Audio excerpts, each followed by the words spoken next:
Bangla study with Chitra YouTube চ্যানেলে আজকে চলে এলাম থার্স্টনের দলগত উপাদান তত্ত্বের নোটস নিয়ে। তো প্রথম থেকে শেষ পর্যন্ত সঙ্গে থাকো, কেননা এই নোটসটা তোমাদের জন্য খুবই হেল্পফুল হতে চলেছে। তো চলো উত্তরটা শুরু করা যাক।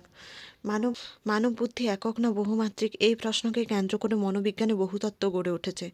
চার্লস ফিয়ারম্যান বুদ্ধির বা সাধারণ উপাদানের কথা বললেও মার্কিন মনোবিজ্ঞানী থার্স্টন গবেষণায় দেখান যে বুদ্ধি একটিমাত্র সাধারণ উপাদান নয়, বরং কয়েকটি মৌলিক উপাদানের সমষ্টি। এই ধারণায় থার্স্টনের দলগত তত্ত্ব উপাদান নামে পরিচিত। দেখো এরপর 1 নাম্বার পয়েন্ট করবে তত্ত্বের প্রবর্তক। এই তত্ত্বের প্রবর্তক হলেন এল থার্স্টন, যিনি একজন প্রখ্যাত মার্কিন মনোবিজ্ঞানী। দেখো 2 নাম্বার পয়েন্ট করবে স্পিয়ারম্যানের তত্ত্বের বিরোধিতা। তিনি স্পিয়ারম্যানের একক জি ফ্যাক্টর তত্ত্বকে অসম্পূর্ণ বলে মনে করেন। দেখো 3 নাম্বার পয়েন্ট করবে গবেষণার ভিত্তি। প্রায় 60টি মানসিক পরীক্ষার ফল বিশ্লেষণ করে তিনি উপাদান বিশ্লেষণ ফ্যাক্টর অ্যানালিসিস পদ্ধতিতে এই তত্ত্ব প্রতিষ্ঠা করেন। দেখো 4 নাম্বার পয়েন্ট করবে বুদ্ধি একক নয়।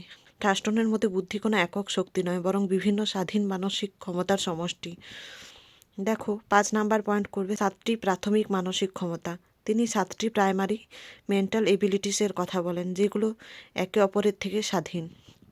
এরপর দেখো সেই সব 7টি প্রাথমিক মানসিক ক্ষমতাগুলো হলো, দেখো সংখ্যাগত ক্ষমতা, দ্রুত ও সঠিকভাবে সংখ্যা নিয়ে গণনা করার ক্ষমতা, বাচনিক বোধ, ভাষা বোঝা ও সঠিকভাবে ব্যবহার করার ক্ষমতা, শব্দ সাবলীলতা, দ্রুত ও উপযুক্ত শব্দ নির্বাচন ও ব্যবহার করার ক্ষমতা, স্থান প্রত্যক্ষণ, চোখে না দেখে মনের মধ্যে স্থান বা আকৃতিকে কল্পনা করার ক্ষমতা।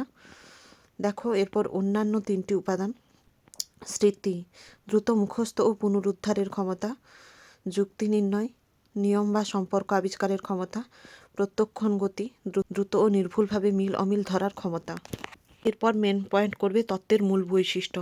সব কাজের জন্য একই উপাদান প্রয়োজন হয় না। দুটি কাজে যত বেশি উপাদান সাধারণ থাকবে, তাদের মধ্যে সহসম্পর্ক তত বেশি হবে। কোনো একক জি ফ্যাক্টর সব কাজে কাজ করে না।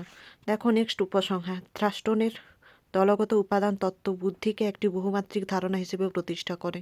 তিনি প্রমাণ করেন যে মানুষের মানসিক ক্ষমতা বিভিন্ন স্বতন্ত্র উপাদানের সমন্বয়ে গঠিত। এই তত্ত্ব বুদ্ধি বিষয়ক গবেষণায় নতুন দিশা দেখায় এবং পরবর্তীকালে বহু মনোবিজ্ঞানীকে প্রভাবিত করে। তাই বুদ্ধির গঠন বোঝার ক্ষেত্রে থার্স্টনের অবদান বিশেষভাবে গুরুত্বপূর্ণ। তোমাদের যদি নোটসটা ভালো লাগে তাহলে অবশ্যই লাইক কমেন্ট সাবস্ক্রাইব করে দেয় আমাদের চ্যানেলটা। ধন্যবাদ।